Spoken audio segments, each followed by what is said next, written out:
In this video, I'm going to show you how to fix any Windows Update error on Windows 10 or 11.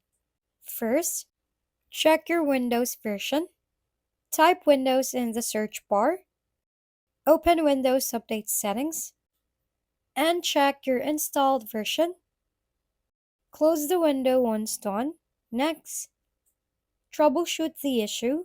Type Troubleshoot in the search bar, open Troubleshoot settings, and run the troubleshooter for Windows Update. Restart your computer after completion. If the problem persists, run a system file checker, search for CMD, run as an administrator, and paste this command.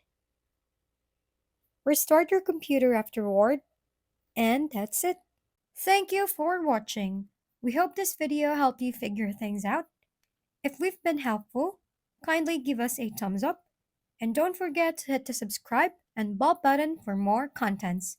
For any questions and suggestions, comment down below.